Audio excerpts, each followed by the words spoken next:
Today on the UFO Connection, we have one of the most controversial figures in the entire scene, political or UFOs, and I'm proud to say that we're talking to Mr. Bill Cooper. Bill? Hello. My pleasure, and thank you very, very much. I feel really special to have this little talk with you.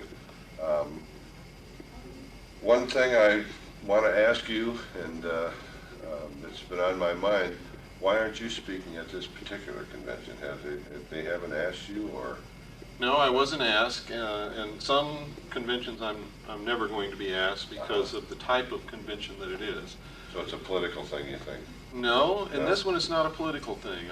I know that Wendell Stevens knows exactly what's really going on, and he knows that I know what's really going on. But that politics has nothing to do with why I wasn't asked. It's because this is a special kind of convention where the whole feeling is supposed to be up, feeling good, very spiritual. Really? A lot of times my message is misconstrued as being not spiritual or being overly negative. I think they miss a lot of what I say because my point is that to be a spiritual person, to be a person that really matters, and to really keep your power, which is your spirituality, and not become a slave, you have to know what the problems are. You have to identify them. You have to be mature enough and responsible enough to look them in the face and say, I've got to do something about this. And unfortunately, a lot of things that I talk about, if we don't do something about it, then it's not going to make a pile of beans whether you're spiritual or not. You're going to be somebody's slave in a future New World Order that's going to be a totalitarian socialist state. Yeah, I know. I found a lot of people since I've been researching for myself, and we've been doing this since April of 1989, which isn't a very long time. But I found out that there is a definite bunch of people in this field that do want to kind of look on the rosy side all the time. And I think that's kind of Pollyanna-ish myself. I think you really got to look at all sides of the pictures, and there's definitely two sides to this picture. There's definitely two or more sides to all of this stuff, you know. Mm-hmm. And we can't address it, like you just said, unless we do look at all of it, you know. That's correct. So I agree with you completely. It's human nature to want to believe in some race of benevolent space brothers that are going to come and save us from ourselves. But it's not logical, and you can't make it work any way you look at it. There may be a lot of benevolent people out there in the universe. I don't know. But one thing is for sure, any sentient being or species always has one thing first and foremost in any action that it does, and that's its own best interest and the survival of its own species. If they're looking down here watching us kill each other and war against each other and plot against each other and manipulate each other for centuries, why would they come down here and pick us up and take us to their planet so that we can do the same thing there? It doesn't make any sense at all.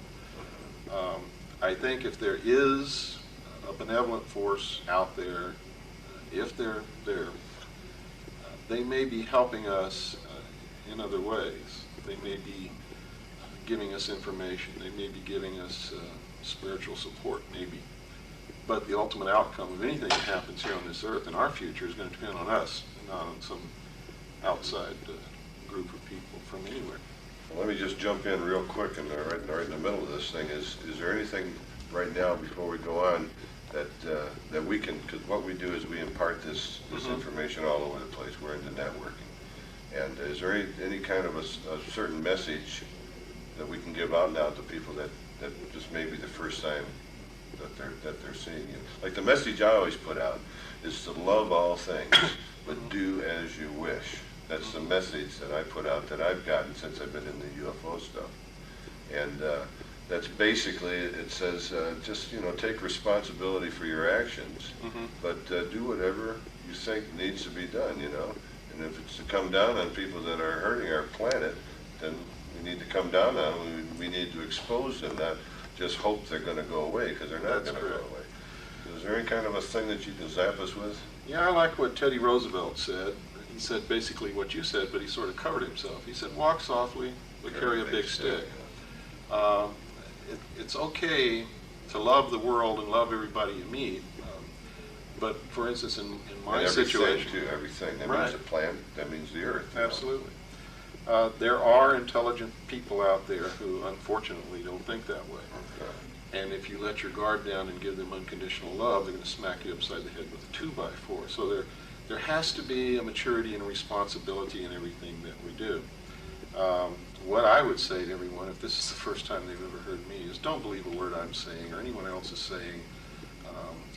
My message, I guess, to everyone, and it's what I've tried to put across in my book and all my lectures, everything that I do, is that you got to learn to use your own brain, learn to do your own research. Don't follow anyone blindly, and for God's sake, never worship a leader. Right. And that's the only way you can find your own truth. And that's the only thing in this world that counts is your own truth. But it's got to be the truth. You can't fool yourself, and you can't let other people fool you.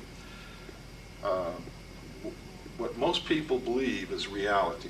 I have found through my stint with naval intelligence and through the last 19 years of research is really a ride on Mr. Toad's car in Disneyland.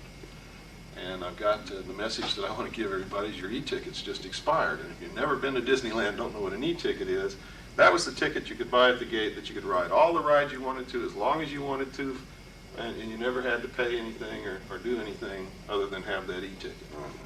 Well, the ride's over.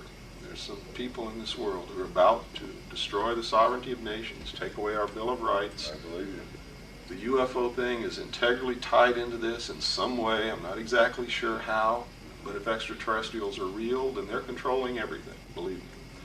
If they're not real, they're being used as a threat from without to scare people into coming into this one world global unity of humanity in order to face that external threat. But in the process, we're going to lose. The ordinary man will lose.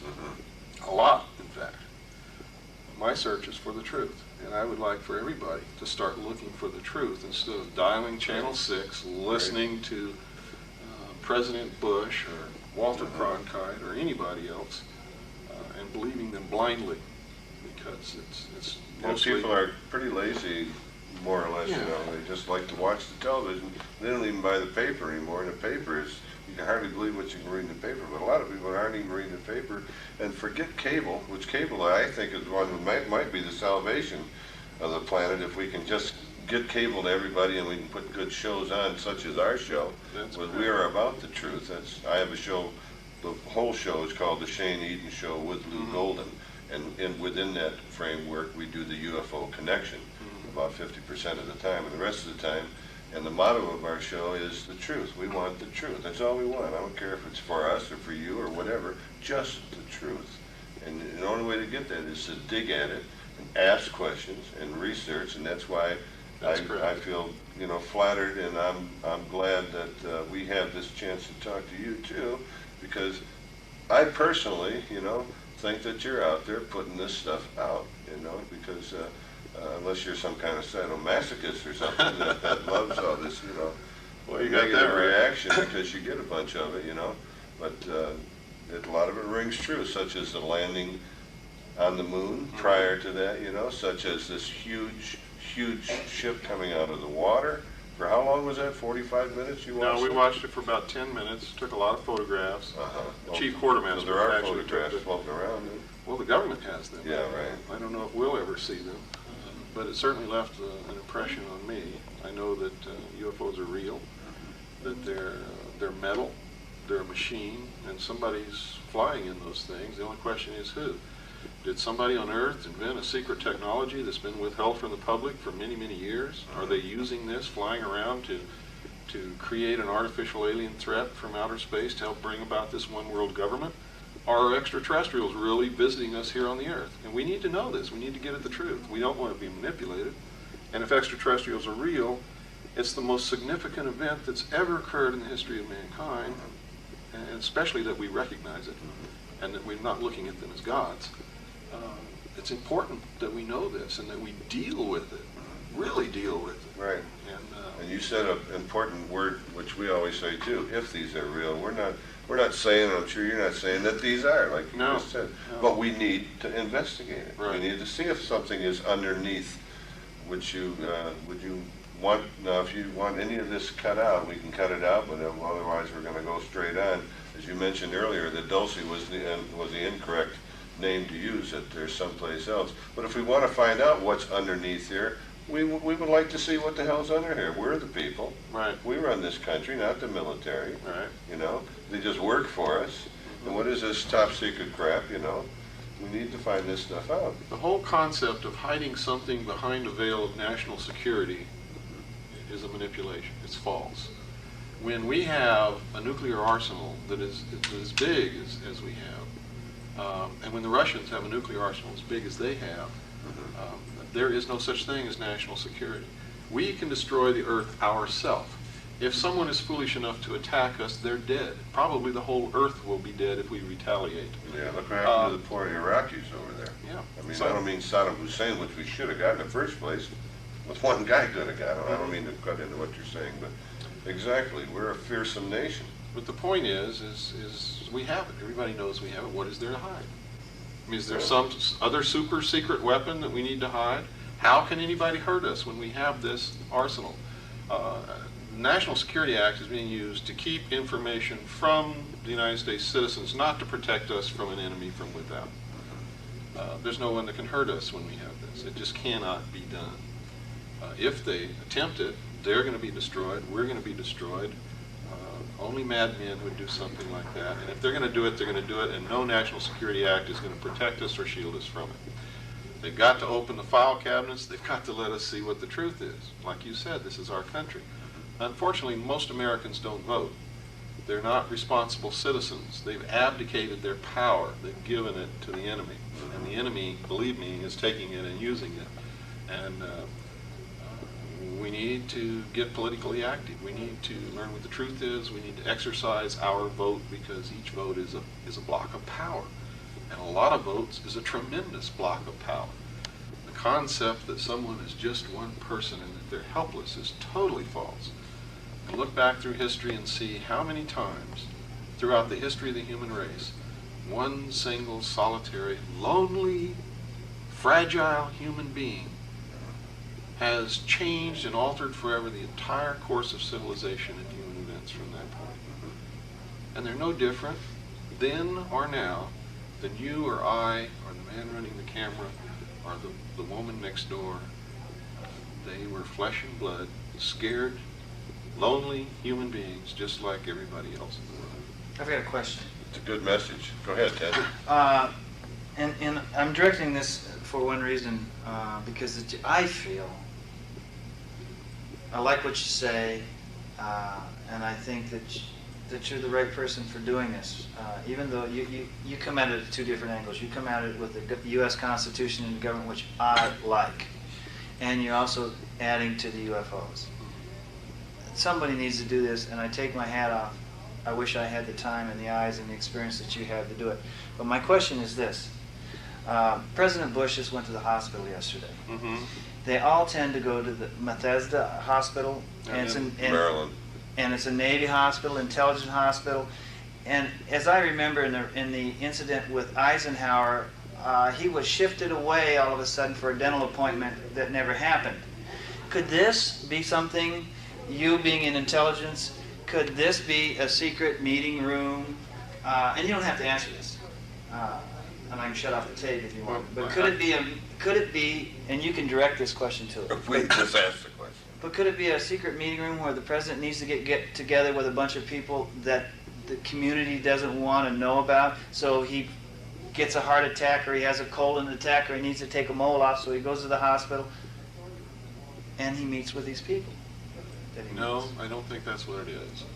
I think what it is that a lot of us out here have been bringing tremendous pressure on the administration and on the Congress and on the president about what we know is going wrong, about the Kennedy assassination, about the fact that the hostages were held and released only 30 minutes after Ronald Reagan was sworn in, Right.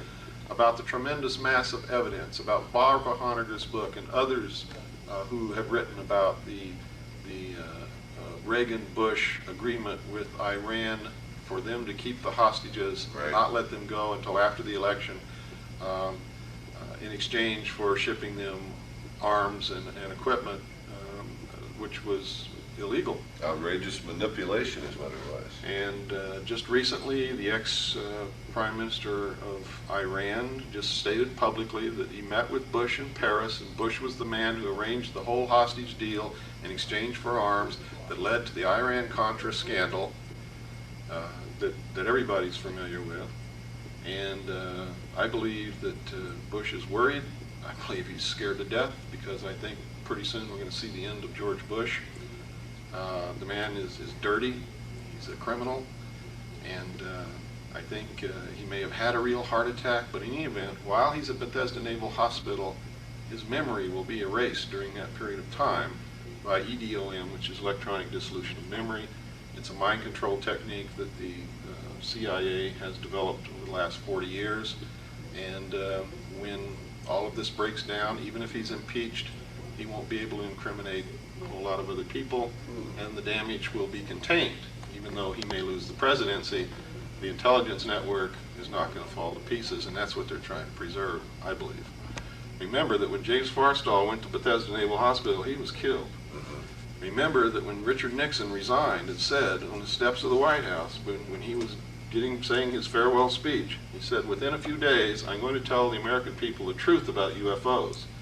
Immediately, he was snatched, taken to the mental ward of Bethesda Naval Hospital, and he's never said another word about it since. And Ford said he was going to say something too when he first took office. He said he's going to let the whole world know. That was on national television. And he never did. Nothing. Carter also said when he gets in the White House that he was going to order NASA to make an investigation and tell the truth about UFOs. Well, he did give the order to NASA, and NASA never did it, and he never enforced his order. So anyway, I think the Bush administration is going to come tumbling down very shortly. Well, that's good news to me. As you know, I don't have any love for Mr. George Bush, and I think he's a jerk, and I think he always was a jerk, and we need to write our congressmen, we need to write our senators. We are in a sorry state of affairs when in this United States of America, which is supposed to stand for truth, we can all pursue life, liberty, and the pursuit of happiness here. When we have to worry about what our neighbors are, we have to worry about what we do, what's happening, is the president this, is the president that, if he goes, wow, and all of this is terrible, folks. Stop and think for a minute. This is absolutely terrible. And when it's got to this state where there's smoke, there's fire, all right? All we're saying is, like Mr. Cooper said just a few minutes ago, wake up, start opening your eyes and ears, research, investigate, which is we're going to do. And you know, those of you that watch the show know that we do, and we don't hold any punches. And we are going to topple this regime that we got, and we are turning fascist in this country. And that's certainly not what I want. And if that's what you want out there, buddy, then you're in trouble, because you're my enemy. You know, and I'm going to do my best to pull you down. And I'm going to do it legally, and I'm going to do it with righteousness. And that's all my little soapbox that I want to get off to. We can say goodbye here. I would like, you probably said this story ad infinitum though, but the one that I really haven't, I would like to hear it from you, is about this ship that you saw that came out of the water. 1966. You want to talk just a couple minutes about that? Sure. And I'd like to hear just what that thing looks like. I'm very interested, personally, my forte is what these things look like, and I'm very interested in their culture and what they have to say to us or not say to us. That's, for some reason, that really interests me. Well, I think it should be interesting to everyone if they're real. I think it'd be unbelievably eye-opening. But this must have been amazing, because I understand the size of this craft was just It was amazing to me because I didn't believe in UFOs, even though I was reared in an Air Force family and my father was a pilot, and I had heard the pilots talking about UFOs all my life. And when I left home, I went into the Air Force and I met sergeants who told me, after they had had quite a few glasses of booze down their gullet, they'd tell me stories about having participated in recoveries of crashed extraterrestrial alien craft, flying saucers. I didn't believe that either, because they were always drunk when they told me these stories, and I was a junior airman in the Strategic Air Command, and I knew that they liked to pull our leg all the time. Sure. So when I went in the Navy, I was on a submarine, USS Tyru, SS-416, and we were traversing transiting from the Portland-Seattle area to the Pearl Harbor submarine base on the surface at about 10 knots. I was the port lookout, and it was afternoon. It was a bright day, but it was a little overcast, and the sun was not out. Off the port bow, I was looking right at it, and it came right up out of the water. A flying saucer, the size of an aircraft carrier, about 2.5 nautical miles away, came up right out of the water with water streaming from the air around it, not from the craft itself, but from the air around it. Went up in the air and just tumbled lazily like this, and then just went right up into the clouds and disappeared. And I was just dumbfounded. Dumbstruck is the word for it. I couldn't speak. This spherical saucer that we tend to think of? Yeah, it didn't look like a Klingon warrior ship or something. No. This was round, like a dinner plate, with a raised portion in the center. Classic. It looked like it had vents and windows and things. It was obviously a machine. It was pewter colored. The underneath was concave. I guess it's concave. I get confused between concave and convex. Yeah. But anyway, it went up in the center underneath, and then up over the top. And it was huge. And I reported this to the officer of the deck as I had seen something off the port bow, because I didn't want to tell him I'd seen a flying saucer. I didn't want to be the laughing stock of the boat. You know, in a submarine, it's a close crew, and if you're an outcast, that's it. You might as well leave forever. So I told him I'd seen something off the port bow, and it disappeared. I didn't know what it was, but it was something big. Would he please help me look over that area? He started looking with his glasses, and starboard lookout heard me tell him this, and he began to look also. And I never expected to see it again in my whole life. But either the same ship or another one just like it came down out of the clouds, tumbled again on its axis, and a hole just opened up right in the ocean, and it just went in. So the water opened up? Just opened up, and then the water closed behind it, and there was no splash, no nothing. It was incredible, absolutely incredible. The officer of the deck turned around to me. His name was Ensign Ball, and he just had the most unbelievable look on his face. And he just looked right at me, and he said, "This had to happen on my watch." And I knew exactly how he felt. He had to tell the captain that we had witnessed a flying saucer, and he didn't want to do that because it meant the end of his career if the captain didn't believe him. So he called the captain to the bridge, called for somebody to bring up a camera. The captain came to the bridge, the chief quartermaster behind him with a 35mm camera. And the 5 of us stood on the bridge and watched this repeat itself over and over again for about 10 minutes. Chief quartermaster taking photographs all the time. We were told not to discuss it with anyone, not even amongst ourselves, that it was classified, top secret. And we were not allowed to leave the boat when we reached Pearl, the 5 of us who had seen it. Not even the captain was allowed to go ashore until an officer from Naval Intelligence, a commander, came on board and debriefed each one of us individually in the captain's stateroom. And basically, he yelled and screamed and really threatened us with a lot of jail time, a lot of time in the brig, because he didn't like our answers. He would ask me, "What did you see out there?" I said, my first answer was, I think I saw a flying saucer, sir. And he hit the roof.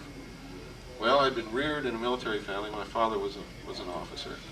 I had served 4 years in the Air Force, and now I'm in the Navy. When he did that, I knew that I had given the wrong answer. There's no doubt about it. And it would be futile to pursue that course. So when he asked me again, "What did you see out there?" I said, "I didn't see anything, sir, and I'd like to get out of here as quickly as possible." And he was very pleased with that. And the captain was not only pleased, but obviously relieved. And then he made me read several different regulations and laws governing the disclosure of information that would affect the national security. Had to sign a security oath. He read me the Riot Act, told me if I ever talked about this with anyone in my whole life, if I ever disclosed what it was that I didn't see, that I could be subject to 10 years in jail, $10,000 fine, subject to loss of all pay and allowances due or ever to become due. And that's how they keep people in the military and the government quiet. My own father, he says, "I've known about this for years, son." He says, "But they bought me a long time ago." He says, my retirement is your mother and I's only income." And if I can't help you. If I try to help you, we lose him. And I understood his predicament. I don't agree with what he's doing. I think he should talk, and I don't think he'll lose anything. But he's afraid of it, and he comes from a different era. He was a poor man from Oklahoma and went in the service, and they taught him how to fly and made him an officer, and he had a damn good life. But he remembers the Depression. Shane, let me ask one question, because they're going to have to... Yeah, I want to let him go too. Thanks for indulging me. But I'd like to have one question, and I'll shut this off, and if you don't want to answer it... Well, let me just say. You want to plug a book or anything? Yeah. You can do that. Okay. I have a new book out, Behold... Well, wait. I'm on. Go ahead. You ready? Yep.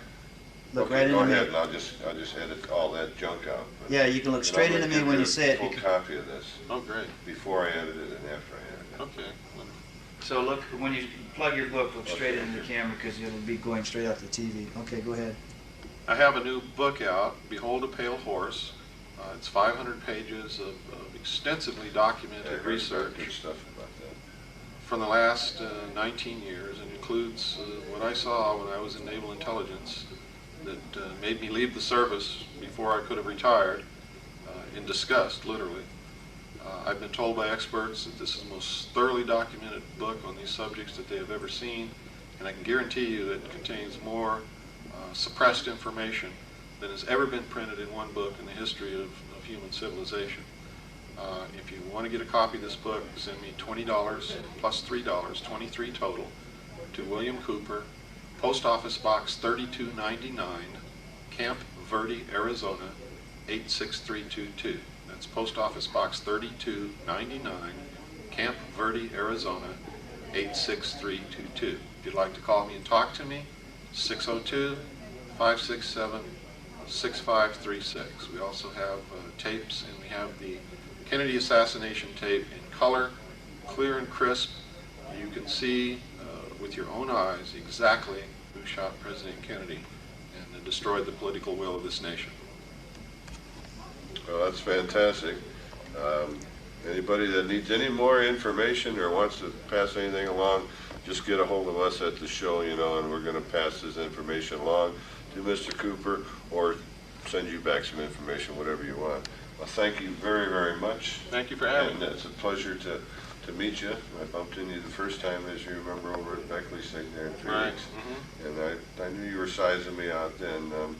I'm very thankful to our mutual friend for getting us together. And well, Roger was the best man at my wedding. I trust Roger, and he would never do me dirty. Well, Ted and I spent about a week, 10 days with him, and he's a pretty crazy guy, and we had a lot of fun too. So I respect Roger a lot too.